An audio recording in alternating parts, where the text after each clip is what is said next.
Hey guys, and welcome back to lesson 24. We're going to be talking about Rachel's journal. Now, remember, you're kind of looking through this and you're trying to figure out your main idea, who are the main characters, the setting, and what problems they have to face. So remember, you're going to be answering that at the end of this, and kind of take notes or watch as you're listening for that. This is, again, as I said, Rachel's journal. It is historical fiction, so it could happen, but it didn't. And they're going to be following along the Oregon Trail. So here we go. Rachel's journal. The story of a pioneer girl. It has been 2 months since Rachel's family left Illinois in a wagon train bound for good farmland in California. During the long ride, Rachel spends time with her brothers Ben and Will, as well as Frank and Prudence, children from other families in the wagon train. She writes about their adventures in her journal. May 10th, 1850. Pa says we're taking the Oregon Trail until it splits and we veer south for California. Now we are following the Platte River. The sight of the broad river and the bluffs is restful, but the dust kicked up by all the stock is not, especially when our wagons are in the rear. Then it is so thick I can barely see past our own teams, but I found a way to escape the heat and dirt of the main road. All along the trail, there are narrow cutoff paths. Pa says they were made and used by Indians and hunters. These cutoffs run diagonally to the road and are often by shady creeks, so they are pleasant to walk along. Since they always lead back to the trail, there is no need to fret about getting lost. The boys have to drive the stock, so they have no choice but to eat dust. But I take the younger children with me, and we have great fun picking berries and wildflowers and wading in the creeks. May 16th, 1850. Today I had my first adventure. We had been walking on the cutoff for 2 to 3 hours, traveling upstream into a deep canyon. The trail was not only out of sight, but out of earshot as well. I like feeling alone, but Emma fretted that we were lost, and the twins were tired, whining that a jostling wagon ride would be better than tramping on. I tried to cheer everyone by singing Turkey in the Straw when we heard a rustling in the bushes. Something much larger than a turkey. Indians? Frank pulled out his little knife, all fierceness. But I hushed him and went to look for myself, all quaking inside. I admit, but I could not let them see that. And what should I see when I parted the bushes with a trembling hand? The moist snout of a very content ox. Chomping on leaves, someone must have lost him. If it had been an Indian, Frank declared, he would have protected us. I hope we have no such need. That was just the beginning of our adventure. When the cutoff reached the trail, there was no sign of our train, either ahead or behind.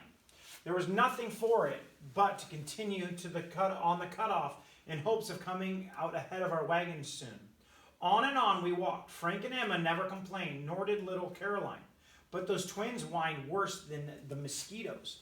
Still, we found no wagons. The sun set, the buffalo wolf started to howl, and it was too dark to see the trail before us.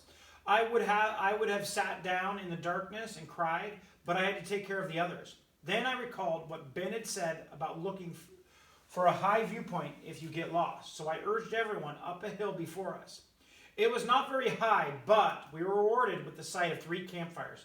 Since our train is not large, we headed for the smallest one, going straight across country. We barged through brambles and sloshed through creeks, but we always kept that light in view, like a beacon of a lighthouse. At last, I was greeted with the welcome sight of Prudence nibbling bacon. I could not help but embrace her, though she did not appreciate my smudged arms and dress. In fact, she was so startled by our abrupt appearance, she screamed as if we were ghosts or Indians. Miss Arabelle Sunshine, Mrs. Elias, and Mother were first joyous, then mad. In between hugging me and scrubbing my face, Mother scolded. Now I cannot take cutoffs after the noon break. That means swallowing dust in the hottest part of the day. At least we still have mornings. The bacon and coffee smelled wonderful. May 23rd, 1850. Now we are not permitted ever to walk along the cutoffs. Not that we got lost today, something much more exciting happened. Once again, we were out of sight of the train, singing as we strolled, when an Indian brave came riding straight at us. I was so amazed to see a true Indian, I forgot to be frightened. We all stood staring at him. Though Frank once again reached for his knife, I hissed at him to leave it be. No sense asking for trouble. The twins hid behind my skirt, and the others huddled around me. When the brave rode up to us, he leapt off his pony. You could have heard a pin drop. He stepped toward me and said something, then held his hand straight out. I did not know what else to do but shake it, so I did. And that was exactly what he wanted. He offered his hand to each child. Even Frank shook it, grinning so broadly his mouth looked like he had swallowed an ear of corn whole. The brave knew some English, and he clearly thought we were lost. He asked if I knew where our wagon was. I nodded yes. Satisfied that we were not in trouble, he got back on his pony, waved goodbye, and rode off. It was all over in 2 shakes of a lamb's tail. After all the horrible stories we had heard about Indians, we had a story of our own to tell, and a pretty funny one at that. Only somehow, when the adults heard of our meeting, they were not amused. Instead, they lectured us on all the awful things that might have happened. And so, the cutoffs are forbidden from now on. My shoes are so caked with mud, they are more mud pie than footwear. It's hard keeping this journal dry. I do my best. May 30th, 1850.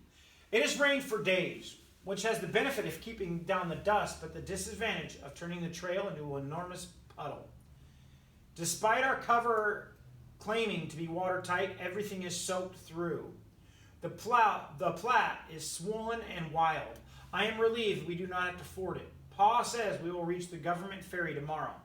Sunbonnets are definitely not meant for rain, unless you find a sopping curtain before your face desirable. I do not.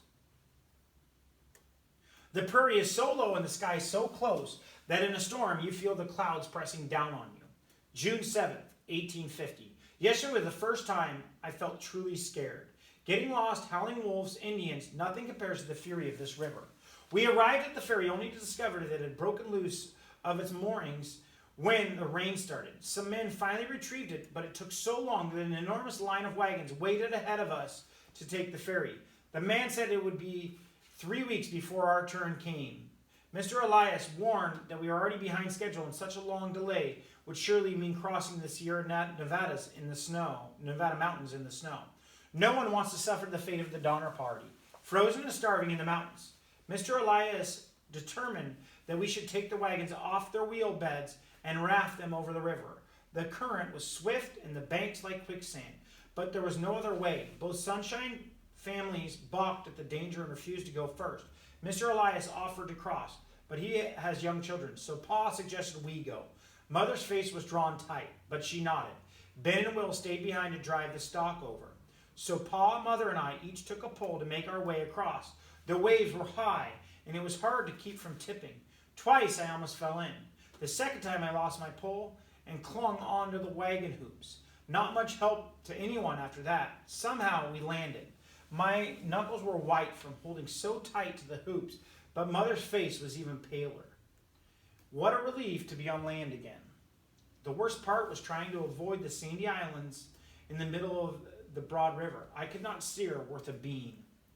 The others followed with no mishap, and Frank declared that he was not scared, not a bit. I do not credit that. Only the stock still had to be driven over. Ben and Will, along with Samuel, John, Daniel, and Jesse, rounded up all 115 head of cattle and drove them to the river, but they refused to go in. They had no idea of the dangers of the Sierras, but they could plainly see the dangers of the Platte. 3 times the boys gathered the cattle, only to have them split and stampede at water's edge. It was getting dark, and it looked like we would have to camp on opposite shores when Will decided he had stood enough. He would make those cattle cross. He rode next to Bo, the lead herd ox, and just as the stubborn animal reached the banks, Will leapt from his horse onto Bo's back, clung to his horns, and kicking and screaming drove that ox into the river. And it worked. Bo started swimming across, and all the stock followed. Safe on the other side, Will jumped off Bo and looked back to see his own horse foundering in the water. His foreleg had gotten tangled up in the loose reins. Will rushed into the water to free his horse just as a clap of thunder split the sky open. Lightning flashed with an eerie brightness, followed by a pitch black and deafening roll of thunder.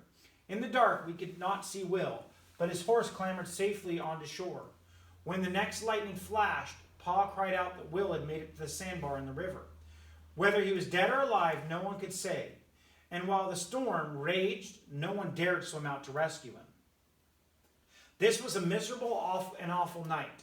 It was total confusion, thunder booming, oxen bellowing, children crying, men shouting, as light as day 1 minute and dark as a cave the next. Add to that torment of not knowing how poor Will fared and feeling utterly helpless to do anything for him. All we could do was huddle together, a pile of drenched human rags, as the men worked blindly to control the stock. At dawn, the storm quieted, and Pa rushed into the churning river and brought back Will's limp body. He was so pale and still, I thought for sure he was dead. Pa started rubbing him down. When, at last, he opened his eyes, the whole company cheered. He was alive. I had never been so proud nor so scared. I never thought I'd be happy to see the sunrise. June 15th, 1850. We took some days' rest to wash everything and dry it out, to put the wagons back together and repair them, to coddle Will and return him to his usual good health. We are fortunate no one drowned in that crossing. There are several new graves of men who died that way. And we heard that in a wagon train near ours, a woman was killed by lightning. Will has always claimed to live a charmed life, and now I believe him. June 20th, 1850. A different kind of storm passed by us today, a herd of buffalo. It was as if the river had leapt out of its banks and taken solid form to chase us down. A thick cloud of dust surged toward us. Then there was a tremendous noise, an unearthly thunder. We could see their shaggy backs rising and falling like a great wave. Nothing could turn back such a force. So we hastily pulled the wagons close together while the boys drove the stock away. For once a cow or an ox is caught up in a buffalo stampede, it is gone for good, part of a new wild herd. The buffalo hooves raised such a cloud of dust that though I tried to hold in my breath, my throat and tongue were coated with grit. I could taste them pounding past. The cloud was so big it blotted out the sun, like a buffalo eclipse. We cowered in the wagons and watched them come closer and closer. Mother tried to keep me back, but I wanted to see them as best I could. After all, if they plowed into us, I would not be any safer in the middle of the wagon than in the front, so I poked my head out into the whirling dust storm. I could see their rolling eyes and flaring nostrils, but Will must have brought us some of his charmed luck, and the massive beast thundered by and not through us. I have seen cattle stampede, but this was different. Buffalo were so big and so wild, I wish I could run after them. Okay, so look at those main characters. Look at that main idea. What problems did they face? And they faced a few, so you could go off on that one a little bit, guys. Get that information down, answer it, and we'll see you next time. I hope you're having a great time.